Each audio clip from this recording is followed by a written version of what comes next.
Okay, we're going to look at another Latin passage. I've taken this one from exercise 1.7 of the So You Really Want to Learn Latin course, Book 2. Students that have been doing Book 1 might start to realise when they get into Book 2 that the passages become a little bit more difficult. Now the reason for this is just that you're being introduced to more and more of the grammar. Particularly, you now have to deal with 3 declensions of nouns and adjectives that could agree with them.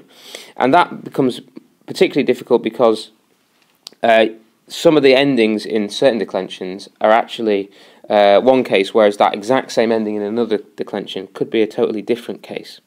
So that's something to consider. However, when we're tackling a passage, the same rules apply. And so there might be more things to bear in mind when we're translating, but if we apply the same principles, it should still be very straightforward. As usual, the first thing I'm going to do is start by picking out all the different verbs. So, we've got a pugnat, carpet, cupiebat, and a nice little infinitive here to go with it, fugere. We've got natavit, one of our glossed words, ambulavit. We've got erat, missit, est, rogaverunt, fecerunt, violare, another infinitive and one of the glossed ones with cupiebant. We've got remiserunt, erat, inquit, sunt, and darbo. I hope I've not missed anything out. Okay. As usual with these sort of passages, just scanning through the verbs lets me know that most of this passage is going to be in the third person. We've got lots of T's and NT endings in different cases, but that means that I'm going to be looking for nominative nouns for subjects, and if I don't have one, then I might need to supply one. In our first sentence here, I've got the verb attack, a pugnat, it's singular third person, so I'm looking for a singular nominative here, and I've got rex and Porsenna here, both of which are nominative. Candidates that have done other passages will already be familiar with the king Lars Porsenna. He keeps coming up. So here we've got Rex Porsenna, the king Porsenna. The other thing to notice here is we've got a dum, which means while. And in Latin, this introduces the historic present often. So although this is a present tense verb, I'm going to translate it as a past tense. So here, while the king Porsenna was attacking Rome, he captured carpet multas puellas, many girls. They're both in the accusative. Our next sentence, we've got an imperfect verb here, introducing an infinitive. Was desiring to flee. Who was desiring to flee? Well, we've got a different nominative here. We've got puella, and we can see that cloelia is also in the nominative. So a girl named Cloelia was desiring to flee. In the next sentence, I see another 2 third-person singular verbs, but I can't see any nominative anywhere, so I'm going to have to refer back to Cloelia and supply the word she. I also notice igiter, therefore, which is takes second place after the prepositional phrase trans flumen, but in English I'm going to put it first. Therefore, she swam across the river with friends and walked into the city. In the next sentence, we've got another conjunction, autem, and notice again that it's positioned second in the sentence. However, we've also got another 2 verbs, both third person singular, but only a single nominative. Okay, Porsenna. Obviously, eratus is also nominative, which means that Porsenna is an angry man. That means that I've got to supply either a he or just assume that Porsenna is doing the next verb as well.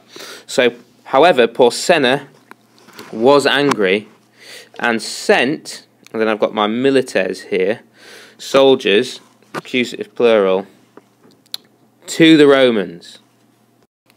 The verb introducing the direct speech here, rogaverunt, is plural, so it must be the soldiers that are doing this. We're going to supply the word they. So they asked, Ubi est Cloelia? Where is Cloelia?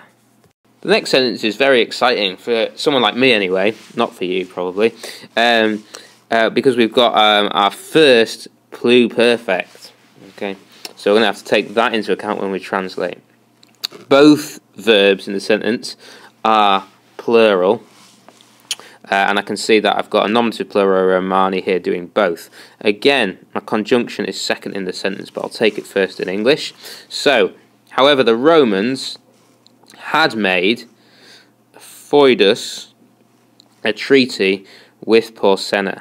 Just stop for a second and consider foidus here, which is actually, although looking like a us ending like servus, is a third declension noun because of the genitive is here.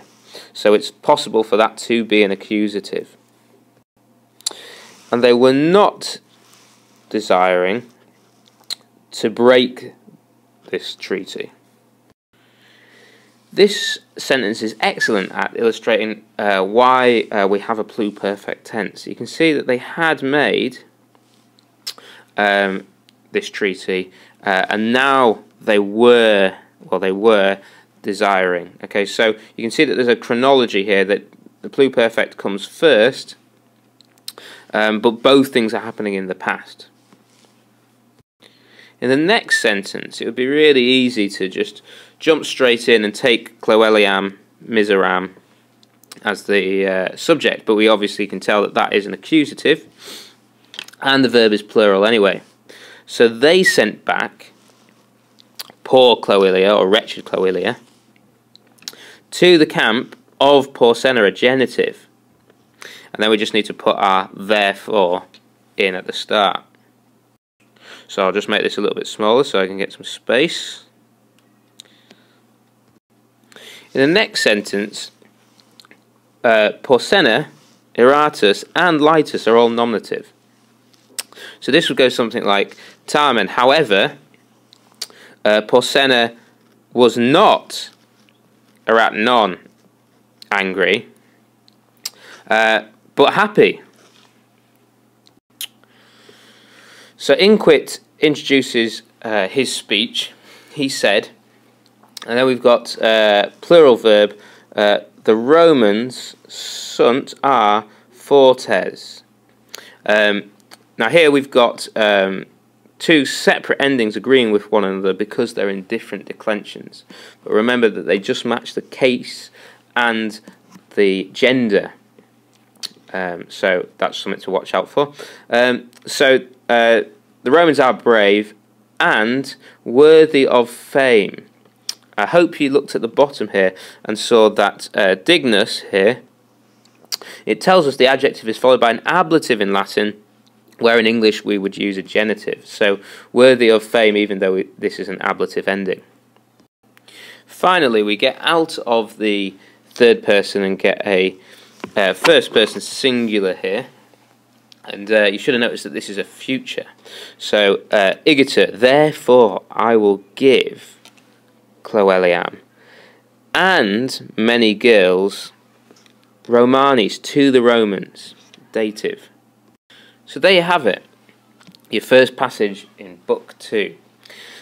So what I want you to think about now is, if you made any mistakes, where did they come from and what targets can you set for next time?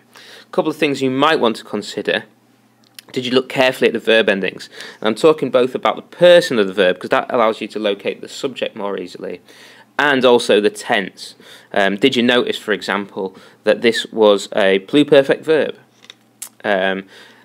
Another thing you might want to think about is, did you pay very close attention to noun endings? Did you know your declensions and the cases that they take? Were you able to tell that something was a nominative or an accusative or a dative or a genitive, etc.? Or were you completely lost with that? Do you need to go back and look at your declensions and check? Do you know how to spot what declension is? Could you tell that foidus was a third declension based on its genitive, and therefore that an us could be an accusative as well as a nominative? What about your adjectives? Were they relatively straightforward to match up with your nouns, or did you struggle to see how they might agree, particularly if the endings were a bit different. So give yourself a couple of minutes to set yourself maybe 2-3 targets necessary to take on next time, and hopefully you can go back, check those targets before tackling your next passage. Okay, thanks for listening.